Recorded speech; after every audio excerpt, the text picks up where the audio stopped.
अभी आपको अपडेट करें, पंजाब हुकूमत ने साबिक प्रोसिक्यूटर जनरल नैब चौधरी खलीकुज़्ज़मा को प्रोसिक्यूटर जनरल पंजाब मुकर्रर कर दिया है। चौधरी खलीकुज़्ज़मा की तकर्रुरी 3 साल के लिए की गई है। साबिक प्रोसिक्यूटर जनरल नैब प्रोसिक्यूटर जनरल पंजाब मुकर्रर कर दिए गए हैं। पंजाब हुकूमत की जानिब से साबिक प्रोसिक्यूटर जनरल नैब चौधरी खलीकुज़्ज़मा को प्रोसिक्यूटर जनरल पंजाब मुकर्रर कर दिया गया। चौधरी खलीकुज़्ज़मा की तकर्रुरी 3 साल के लिए की गई है। चौधरी खलीकुज़्ज़मा की तकर्रुरी 3 साल के लिए की गई है। साबिक प्रोसिक्यूटर जनरल नैब प्रोसिक्यूटर जनरल पंजाब मुकर्रर कर दिए गए हैं। पंजाब हुकूमत की जानिब से साबिक प्रोसिक्यूटर जनरल नैब चौधरी खलीकुज़्ज़मा को प्रोसिक्यूटर जनरल पंजाब मुकर्रर कर दिया गया। चौधरी खलीकुज़्ज़मा की तकर्रुरी 3 साल के लिए की गई है। चौधरी खलीकुज़्ज़मा की तकर्रुरी 3 साल के लिए की गई है।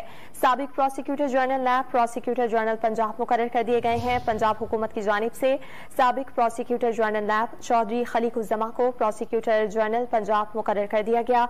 चौधरी खलीकुज़्ज़मा की तकर्रुरी 3 साल के लिए की गई है।